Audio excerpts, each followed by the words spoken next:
بسم اللہ الرحمن الرحیم۔ سامعین کرام، آپ سن رہے ہیں انسپیکٹر احمد یار خان سیریز کے سلسلے کی ایک اردو کہانی کون کس کا قاتل، جس کے مصنف بھی احمد یار خان ہی ہیں، اور یہ اس سلسلے کی دوسری قسط ہے۔ مجھے امید ہے آپ کو میری یہ کاوش پسند آئے گی۔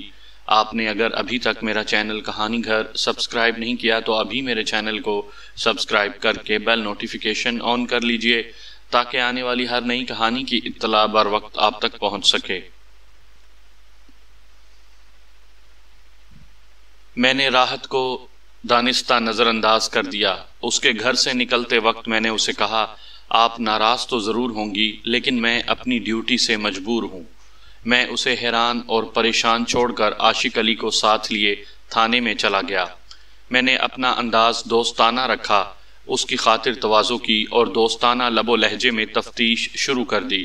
شام تک وہ یہ تو مان گیا کہ راحت کے ساتھ اس کے تعلقات ناجائز تھے، اور راحت پردہ پوشی کے لیے مقتول کے ساتھ نہایت اچھا سلوک کرتی تھی۔ راحت کے متعلق عاشق علی نے یہ نیا انکشاف کیا کہ اس کا رشتہ انور نام کے ایک آدمی کے ساتھ طے ہو گیا تھا، لیکن راحت کی شادی مقتول کے ساتھ کر دی گئی۔ عاشق علی کے الفاظ کچھ اس قسم کے تھے، ابتدا میں راحت کسی کے ہاتھ نہیں آتی تھی، ایسے معلوم ہوتا تھا جیسے کسی جنگلی جانور کو پنجرے میں بند کر دیا گیا ہو۔ کچھ کھاتی پیتی بھی نہیں تھی، پہلے تو روتی رہی، پھر اس نے لڑائی جھگڑے شروع کر دیے۔ میں نے اسے بہلانے پھسلانے کی ذمہ داری سنبھال لی تو وہ میرے ساتھ کھل گئی۔ اس نے میرا دماغ بھی خراب کر دیا۔ اس کے بعد وہ خوش رہنے لگی۔ وہ 8ویں 10ویں روز اپنے گھر چلی جاتی تھی۔ کچھ عرصے بعد مجھے پتا چلا کہ وہ اس شخص سے ملتی ہے جس کے ساتھ اس کا رشتہ طے ہوا تھا۔ عاشق علی نے مجھے تفصیل سے بتایا کہ اس نے پیچھا کر کے راحت کو اس آدمی کے ساتھ دیکھا تھا۔ اس کا نام انور تھا اور عمر عاشق علی جتنی یعنی 22-23 سال تھی۔ عاشق علی نے مجھ پر ثابت کرنے کی کوشش کی کہ اپنے باپ کو زہر دینے میں وہ شریک نہیں ہے۔ اس نے بہت سی دلیلیں دے کر یہ ثابت کرنے کی پوری کوشش کی کہ راحت نے انور کے ساتھ مل کر اس کے باپ کو زہر دیا ہے۔ اس کی دلیلیں میرے لیے قابل قبول تھیں۔ انور ایک نیا مشتبہ تھا جو میرے سامنے آیا تھا۔ میں نے عاشق علی کو مشتبہ فہرست میں سے خارج نہ کیا، لیکن اسے یہ تاثر دیا کہ انور کا نام سامنے آ جانے سے میں اب اسے مشتبہ نہیں سمجھتا۔ میرے سامنے اب 5 افراد مشتبہ افراد تھے: رفعت، اس کا خاوند، عاشق علی، راحت اور انور۔ راحت کے متعلق تو یقین ہو گیا تھا کہ زہر اسی نے دیا ہے۔ اب مجھے یہ معلوم کرنا تھا کہ اس کا ساتھی عاشق علی ہے یا انور۔ مخبروں کا گھیرا ان کے گرد تنگ ہوتا جا رہا تھا۔ میرا ASI میری ہدایات کے مطابق اپنی خفیہ کارروائیوں میں مصروف تھا۔ مجھے کوئی غم نہیں تھا۔ میں نے طے کیا تھا کہ اگلے روز راحت کو باقاعدہ حراست میں لے لوں گا۔ رات کے 9 بج رہے تھے۔ میں نے عاشق علی کو یہ کہہ کر چھٹی دے دی کہ وہ کل 9 بجے صبح تھانے میں آ جائے۔ یہ میری بہت بڑی غلطی تھی۔ عاشق علی نے اعتراف کر لیا تھا کہ اس کا باپ کے ساتھ جھگڑا ہوتا رہتا تھا، اور جھگڑے کی وجہ یہ تھی کہ اس کے راحت کے ساتھ بے جا تعلقات تھے۔ مجھے چاہیے تھا کہ اسے باقاعدہ گرفتار نہ کرتا تو تفتیش کا پابند کر کے تھانے میں بٹھائے رکھتا، اور اگر اسے گھر ہی بھیجنا تھا تو اس کی حرکات پر نظر رکھنے کے لیے ایک آدمی مقرر کر دیتا۔ میں نے یہ غلطی کچھ سوچ کر ہی کی تھی، لیکن غلطی آخر غلطی ہوتی ہے جس کا خمیازہ بھگتنا پڑتا ہے۔ میں نے عاشق علی کو گھر بھیج دیا، اور مجھے وہم تک نہ ہوا کہ یہ میری اور عاشق علی کی آخری ملاقات ہے، اور یہ کیس میرے ہاتھ سے نکل کر ان پیشہ ور رہزنوں اور ڈاکوؤں کے ہاتھ میں چلا جائے گا جو دن دہاڑے انگریزی حکومت کے قانون کا مذاق اڑاتے رہتے تھے۔ میں رات بہت دیر تک تفتیش کا تانا بانا سیدھا کرتا رہا۔ ASI نے تبادلہ خیالات بھی کیا۔ اس نے مشورہ دیا کہ راحت کو فوراً حراست میں لے لیا جائے، لیکن میں اسے صرف حراست میں لے کر اس کے ساتھی کو چکنا نہیں کرنا چاہتا تھا۔ میں اسے اور اس کے ساتھی کو اکٹھا گرفتار کرنا چاہتا تھا۔ مجھے یقین تھا کہ یہ قتل راحت نے اکیلے نہیں کیا۔ میں نے اگلے روز شام سے پہلے راحت اور عاشق علی یا انور کو گرفتار کرنے کا فیصلہ کر لیا تھا۔ اگلے روز 9 بجے عاشق علی نہ آیا۔ 10 بج گئے تو میں نے ایک کانسٹیبل کو بھیجا کہ وہ عاشق اور راحت کو تھانے میں لے آئے۔ ASI کو میں نے انور کے گھر یہ معلوم کرنے کے لیے بھیج دیا کہ اس کا رشتہ راحت کے ساتھ طے ہوا تھا اور اسے یہ بھی کہا کہ وہ انور کو تھانے میں لے آئے۔ ASI کو 1 گھنٹے بعد جانا تھا کیونکہ ایک اور تفتیش کے کچھ کاغذی کام فوری طور پر کرنا تھے۔ وہ ابھی یہ کام کر ہی رہا تھا کہ کانسٹیبل عاشق علی کے چھوٹے بھائی اور نوکر کو ساتھ لے آیا۔ 16 سال کی عمر کا یہ لڑکا بری طرح رو رہا تھا۔ کانسٹیبل نے بتایا کہ عاشق علی اور راحت غائب ہیں۔ عاشق علی کے چھوٹے بھائی نے بتایا کہ عاشق علی کو اس نے آخری بار اس وقت دیکھا تھا جب وہ کل میرے ساتھ تھانے آیا تھا، اس کے بعد وہ گھر نہیں گیا۔ راحت کے متعلق اس نے بتایا کہ شام کے بعد وہ راحت کے ساتھ رہا۔ رات 9 بجے کے قریب راحت نے اسے کہا کہ سو جاؤ۔ وہ اسی کمرے میں سونا چاہتا تھا لیکن راحت نے اسے بہلا پھسلا کر دوسرے کمرے میں بھیج دیا۔ کوئی نصف گھنٹے کے بعد راحت اس کے کمرے میں گئی۔ بتی بجھی ہوئی تھی، لڑکا جاگ رہا تھا۔ اس نے راحت کو بلایا تو راحت نے کہا کہ میں تمہیں دیکھنے آئی تھی، سو جاؤ، میں عاشق علی کا انتظار کر رہی ہوں۔ لڑکے نے اسے کہا کہ بھائی جان آ جائیں گے تو مجھے جگا دینا، مجھے بہت فکر ہے۔ انہیں پولیس لے گئی تھی۔ رات کو اس کی آنکھ کھل گئی تو وہ یہ دیکھنے کے لیے کہ عاشق علی آ گیا ہے یا نہیں اس کے کمرے میں گیا۔ بتی جلائی، بستر خالی تھا۔ وہ راحت کے کمرے میں گیا، وہ بھی غائب تھی۔ پھر اس نے حویلی کے سارے کمرے دیکھے، بیت الخلا اور غسل خانہ بھی دیکھا، دونوں غائب تھے۔ اس نے نوکر کو جگایا اور رات روتے گزار دی۔ صبح وہ راحت کے ماں باپ کے گھر گیا۔ راحت وہاں بھی نہیں تھی، بلکہ اس کے ماں باپ یہ سن کر پریشان ہو گئے کہ وہ اور عاشق علی غائب ہیں۔ لڑکا اپنے گھر آیا۔ تھوڑی دیر بعد کانسٹیبل عاشق علی کو بلانے چلا گیا۔ اسے بتایا گیا کہ راحت اور عاشق علی غائب ہیں تو وہ لڑکے کو اور نوکر کو اپنے ساتھ تھانے لے آیا۔ نوکر نے بتایا کہ اس نے راحت اور اسلم یعنی اس لڑکے کو شام کے وقت کھانا کھلایا تھا۔ راحت نے اسے کھانا روزمرہ کے وقت سے خاصا جلدی تیار کرنے کو کہا تھا۔ اس کے بعد اس نے راحت کو نہیں دیکھا۔ عاشق علی کے متعلق بھی اس نے یہی بتایا کہ اس نے اسے نہیں دیکھا۔ ان دونوں سے میں نے جو باتیں معلوم کی ان سے میں نے یہ اندازہ لگایا کہ عاشق علی کو جس وقت میں نے گھر جانے کی اجازت دی تھی اس سے کوئی 1 گھنٹہ بعد دونوں غائب ہوئے ہیں، اور ہوا یہی ہے کہ عاشق علی گھر گیا تو راحت اسلم کو اس کے کمرے میں بھیج چکی تھی اور پھر دیکھنے گئی تھی کہ وہ سو گیا ہے یا نہیں۔ لڑکے نے اسی کے کمرے میں سونے کو کہا تھا لیکن راحت نے اسے دوسرے کمرے میں بھیج دیا تھا۔ اس سے ظاہر ہوتا تھا کہ عاشق علی اور راحت نے فرار کا پروگرام پہلے سے طے کر رکھا تھا، اور یہ پروگرام اس وقت طے ہوا ہوگا جب میں نے اس کے گھر کی تلاشی لی تھی۔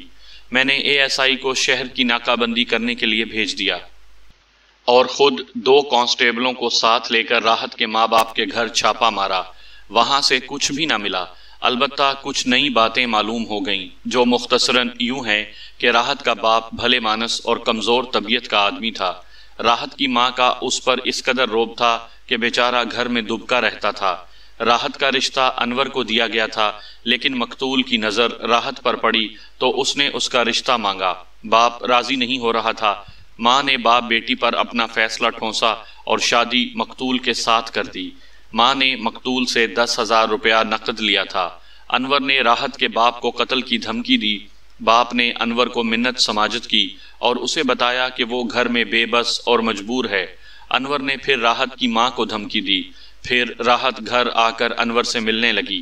راحت کے باپ نے تو ساری باتیں بتا دیں لیکن اس کی ماں باتیں گول کر رہی تھی۔ میں نے اسے الگ لے جا کر دھمکی دی کہ وہ صحیح بات نہیں بتائے گی تو اسے تھانے لے جاؤں گا۔ کچھ تھانے کا خوف تھا اور کچھ میری پوچھ گچھ کا گورکھ دھندا جس نے اس سے تمام باتوں کا اعتراف کروا لیا۔ وہ مان گئی کہ اس نے بیٹی کا 10,000 روپیہ لیا تھا، اور وہ یہ بھی مان گئی کہ راحت شادی کے بعد انور سے ملتی تھی۔ یہ ایک شرط تھی جو راحت نے ماں سے منوائی تھی کہ اسے انور سے ملنے نہیں روکا جائے گا۔ ماں نے یہاں تک بتا دیا کہ راحت گھر آتی تھی تو باپ اگر گھر میں نہ ہو تو وہ خود انور کو گھر میں بلا لیتی تھی اور راحت کے پاس الگ کمرے میں بٹھا دیتی تھی۔ انور کے متعلق اس نے بتایا کہ بڑا سخت طبیعت کا آدمی ہے، اسے 2-3 رشتے ملے جو اس نے ٹھکرا دیے۔ راحت کے متعلق ماں نے بتایا کہ خاوند کے مرنے کے بعد وہ ادھر نہیں آئی۔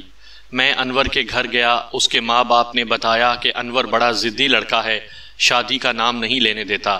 میں نے پوچھا کہ وہ کہاں ہے تو باپ نے کہا کہ وہ اس کے ہاتھ سے نکل گیا ہے، اکثر گھر سے غائب رہتا ہے، اتنا خود سر ہو گیا ہے کہ والدین اس کے لیے پریشان ہیں کہ یا اپنی جان لے لے گا یا کسی کو مار ڈالے گا۔ راحت کے باپ نے بتایا کہ اس لڑکی نے لڑکے پر قبضہ کر رکھا ہے، وہ اپنے گھر آتی ہے تو انور کو بلا لیتی ہے، اسے کپڑے اور پیسے دیتی ہے۔ باپ نے کہا مجھے شک ہوتا ہے کہ راحت مقتول کی برائے نام بیوی ہے، اس نے اور انور نے درِ پردہ شادی کر رکھی ہے۔ میں نے جب اسے بتایا کہ راحت نے خاوند کو زہر دیا ہے اور وہ لاپتہ ہے تو باپ رو پڑا اور کہنے لگا اس لڑکے نے مجھے جس طرح پریشان کر رکھا ہے اس سے تو بہتر یہی تھا کہ وہ پھانسی چڑھ جائے، رو دھو کر صبر کر لوں گا۔ اب تو محلے برادری میں بھی اس نے سارے خاندان کو بدنام کر رکھا ہے، میں، اس کی ماں اور اس کی بہنیں کسی کو منہ دکھانے کے قابل نہیں رہے۔ یہ بدبخت میرا ایک ہی لڑکا ہے۔ ماں باپ کی پریشانی تو اپنی جگہ تھی، میری پریشانی یہ تھی کہ انور بھی لاپتہ، عاشق علی بھی غائب، راحت گئی کس کے ساتھ ہے۔ شہر کی ناکہ بندی بیکار تھی، رات کے وقت 3 ریل گاڑیاں یہاں رکتی تھیں، 2 بسیں بھی رات کو یہاں سے روانہ ہوتی تھیں۔ راحت اور اس کے ساتھی کم و بیش 200 میل دور پہنچ چکے ہوں گے۔ اب مجھے ملزموں کی تصویر حاصل کر کے مختلف شہروں میں بھیجنی تھیں اور ان کی تلاش کے دیگر اقدامات کرنے تھے۔ وہ دن اسی بھاگ دوڑ میں گزر گیا۔ دوسرے دن 2 دیہاتی تھانے میں آئے اور اطلاع دی کہ شہر سے 2 میل دور ایک قدرتی جوہڑ میں ایک شہری کی لاش پڑی ہے، کپڑے خون سے لال ہیں۔ میں قتل کی ایک اور واردات رجسٹر کرنے کے لیے چل پڑا۔ ہیڈ کانسٹیبل اور 2 کانسٹیبلوں کو ساتھ لے کر تانگے میں بیٹھے اور روانہ ہو گئے۔ یہ دیہاتی مجھے ایسے علاقے میں لے گئے جہاں سے کم ہی لوگوں کا گزر ہوتا تھا۔ اس زمانے میں وہ علاقہ ویران تھا، سرکنڈے اور جھاڑیاں تھیں اور درخت بھی تھے، علاقہ زیر کاشت نہیں تھا۔ ایک پگڈنڈی گزرتی تھی جس پر دن کے وقت بیل گاڑیاں یا کوئی پیادہ لوگ گزرتے ہوں گے، ورنہ یہ راستہ عام نہیں تھا۔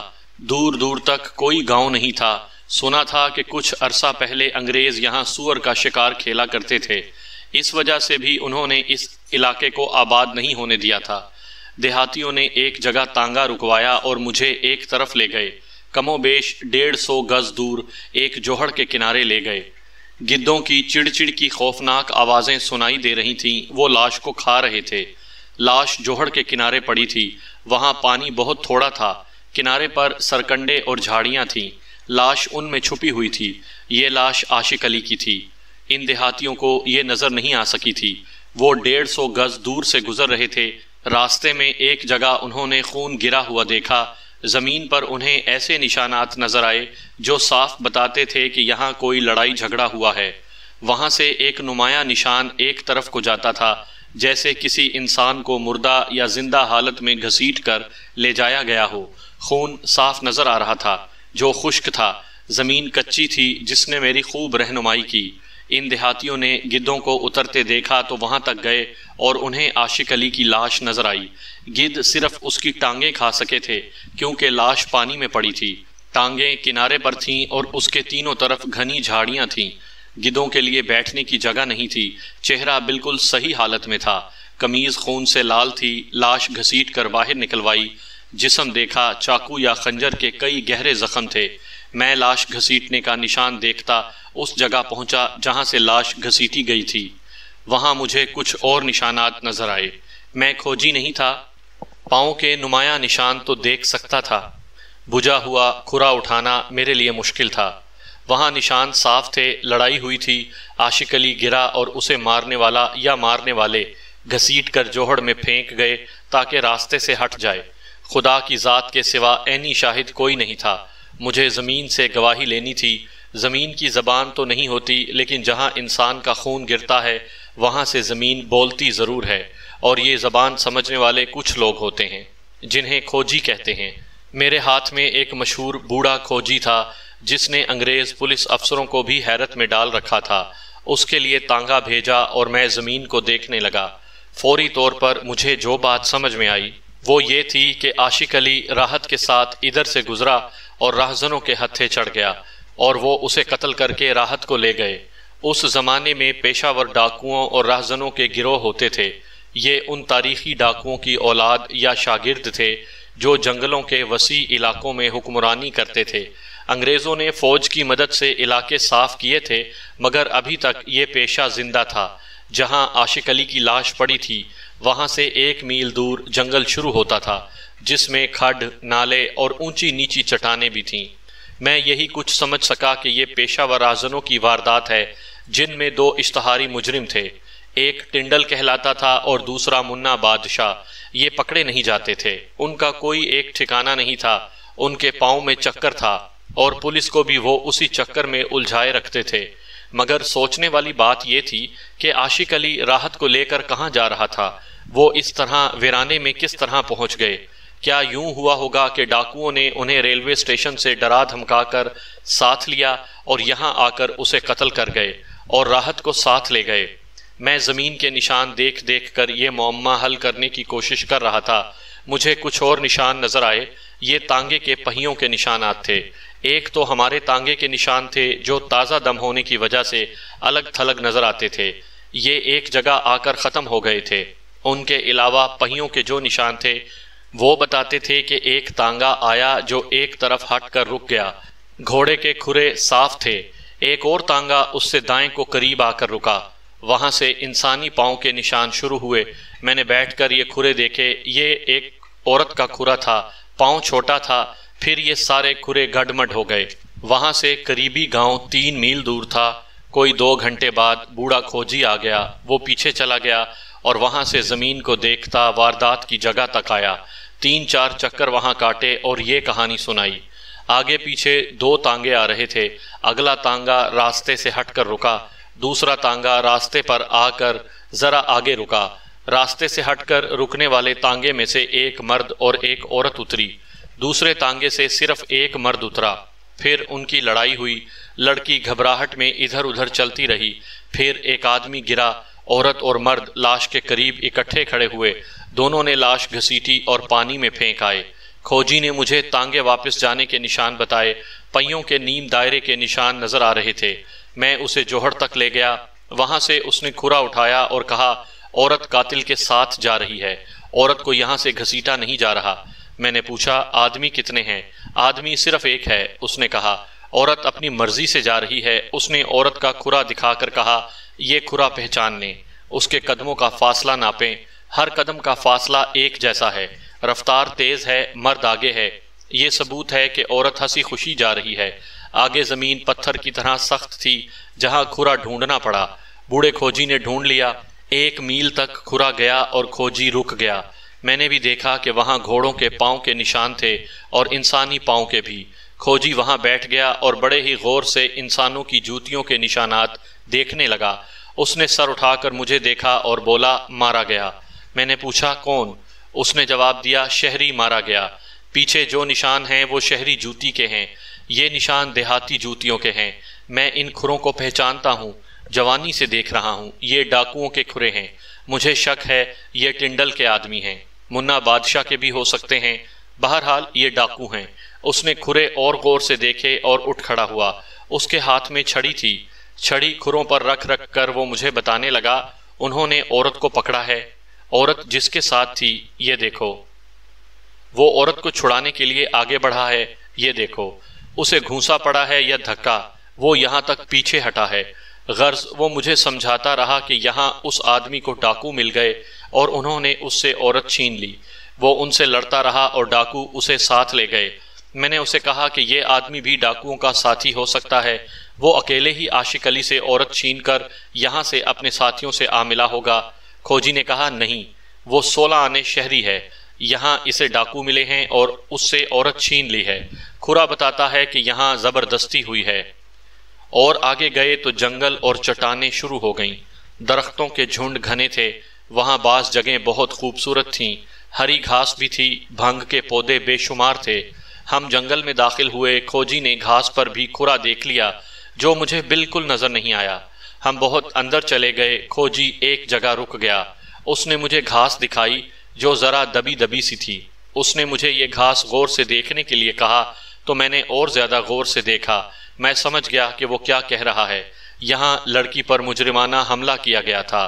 وہاں سے کوئی 40 قدم آگے گئے تو صاف پتہ چلتا تھا کہ یہاں گروہ کے آدمیوں نے قیام کیا تھا۔ دیسی شراب کی 2 خالی بوتلیں اور بہت سی ہڈیاں پڑی تھیں، سگریٹوں کے بہت سے ٹکڑے بکھرے ہوئے تھے۔ چونکہ یہ ثابت ہو گیا تھا کہ لڑکی کو ڈاکو لے گئے ہیں، اس لیے آگے جانا بیکار تھا۔ میری سمجھ میں یہ آیا کہ عاشق علی راحت کے ساتھ تانگے میں فرار ہو گیا تھا تو اسے انور نے دیکھ لیا۔ اس نے دوسرے تانگے میں اس کا تعاقب کیا اور یہاں آ کر اسے پکڑ لیا۔ انور کے متعلق اس کے گھر سے پتہ چلا تھا کہ گھر سے غائب ہے، اور اس کے ماں باپ سے یہ بھی پتہ چلا تھا کہ وہ قتل کی دھمکیاں دیتا پھرتا تھا۔ اس نے راحت کے باپ کو قتل کی دھمکی دی تھی، اور راحت کی ماں کو اس نے اتنا دہشت زدہ کر دیا تھا کہ اس نے اپنی بیٹی کے ساتھ بند کمرے میں ملنے کی اجازت دے رکھی تھی۔ اس سے یہ رائے قائم کی جا سکتی تھی کہ انور میں قتل کرنے کی صلاحیت موجود تھی۔ جائے قتل پر ڈاکوؤں کا کوئی کھرا کھوج نہیں تھا۔ اب سوچنا یہ تھا کہ انور اور عاشق علی اس ویرانے میں کس طرح آ نکلے۔ یہ سراغ صرف اس صورت میں مل سکتا تھا کہ ڈاکوؤں کو پکڑا جائے، لیکن یہ کام بے حد مشکل بلکہ ناممکن تھا۔ ان کا کوئی ایک ٹھکانہ تو ہوتا نہیں تھا۔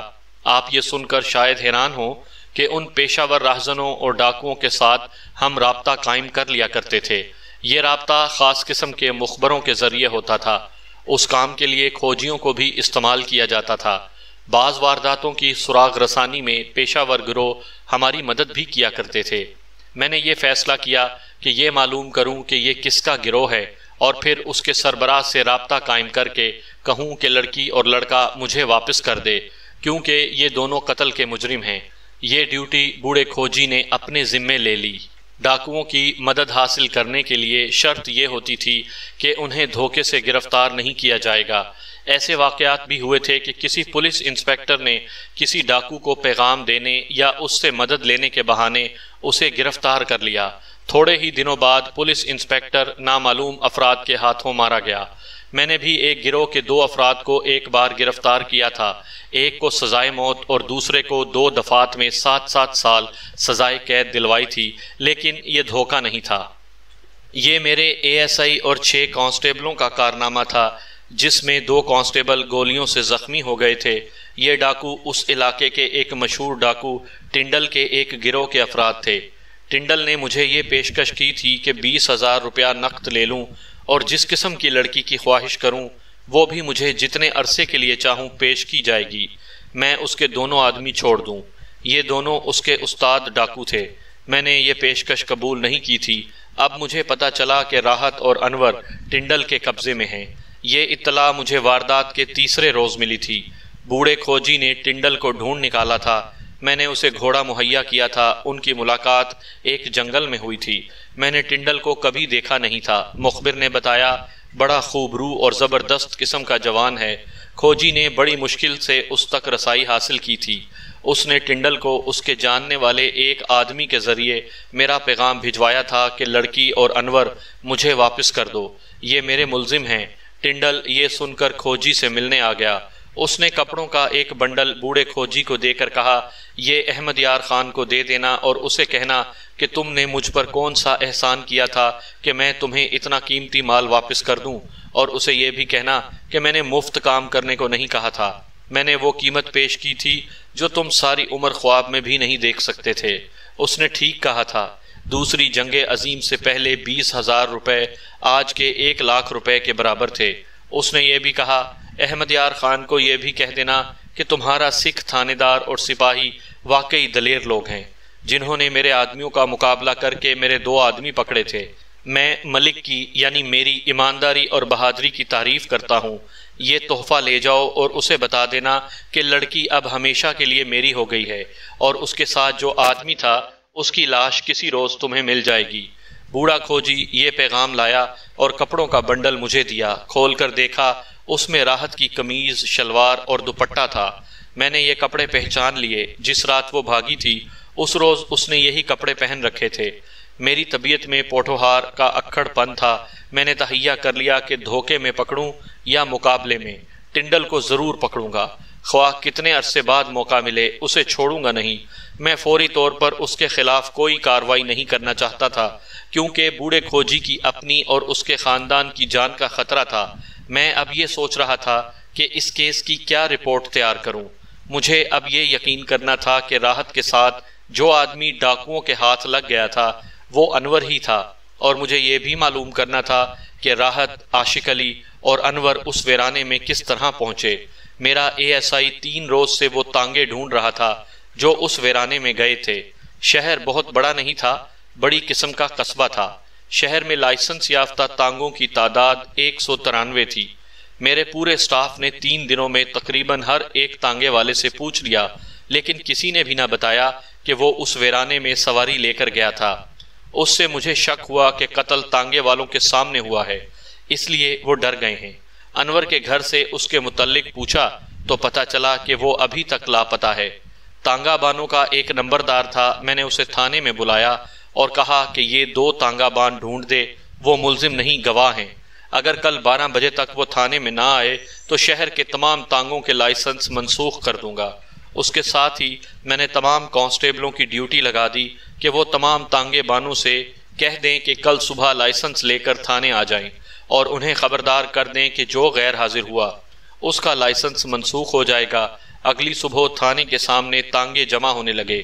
کچھ دیر بعد ایک تانگا بان سیدھا میرے پاس آیا اور کہنے لگا کہ ایک تانگا میرا تھا جو اس رات ایک جوان لڑکی اور ایک جوان آدمی کو شہر سے باہر لے گیا تھا۔ اس نے اس تانگا بان کا نام بھی بتا دیا جس کا تانگا اس کے پیچھے گیا تھا۔ میں نے دوسرے کو بھی پکڑ لیا۔ یہ بیچارے ڈرتے تھے کہ آنت جرم میں نہ دھر لیے جائیں۔ میں نے انہیں تسلی و تشفی دی اور یقین دلایا کہ ان کے خلاف کوئی کارروائی نہیں کی جائے گی۔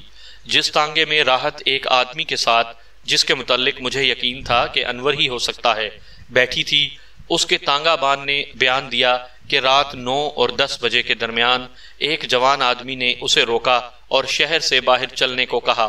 میں نے اسے بیٹھنے کو کہا تو اس نے ایک طرف ہاتھ سے اشارہ کیا۔ ایک درخت کے پیچھے سے ایک لڑکی سامنے آئی اور بہت تیز تیز چلتی تانگے میں بیٹھ گئی۔ وہ آدمی اس کے ساتھ بیٹھ گیا۔ سامنے سے ایک آدمی آ رہا تھا، وہاں بجلی کے بلب کی روشنی تھی۔ میں تانگا چلانے لگا تو وہ بہت تیزی سے تانگے کے سامنے آ گیا اور مجھے کہا روکو تانگا۔ وہ پیچھے گیا، اس نے شاید لڑکی کو پہچان لیا تھا۔ اس نے لڑکی سے کہا راحت کہاں جا رہی ہو؟ لڑکی کی جگہ اس کے ساتھی نے جواب دیا زندہ رہنا چاہتے ہو تو یہاں سے غائب ہو جاؤ، اور اس نے مجھے کہا چلو بھائی تم کیوں رک گئے؟ میں نے تانگا چلا دیا۔ وہ آدمی چند قدم میرے تانگے کے پیچھے چلا۔ وہ بار بار کہہ رہا تھا دیکھو راحت یہ ٹھیک نہیں، اور 2-3 بار اس نے کہا انور تم بھاگو، کہاں تک بھاگتے ہو، میں تمہیں چھوڑوں گا نہیں۔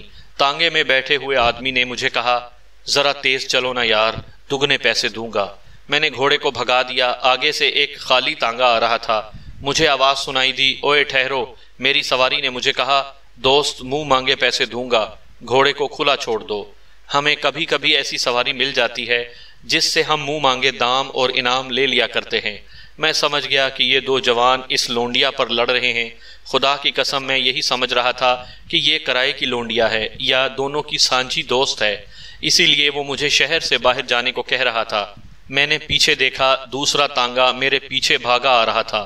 میری مرد سواری نے مجھ سے پوچھا کہ آخری بس کتنے بجے شہر سے نکلتی ہے؟ میں نے بتایا کہ 10:30 بجے اڈے سے چلتی ہے۔ اس نے کہا کہ ہمیں شہر سے 2 میل دور اتار دینا۔ ہم کچی سڑک پر جا رہے تھے، پیچھے والا تانگا قریب آ گیا تھا۔ میری سواری نے گھبرا کر کہا تانگا سڑک سے اتار لو، دائیں طرف چلو۔ میں نے اس کی مجبوری کو دیکھ کر کہا بابو 20 روپے لوں گا۔ لڑکی نے اسی وقت 10 روپے کے 2 نوٹ نکال کر میرے ہاتھ میں دے دیے اور کہا اور تیز چلو۔ میں نے تانگا اس ویرانے کی طرف دوڑا دیا۔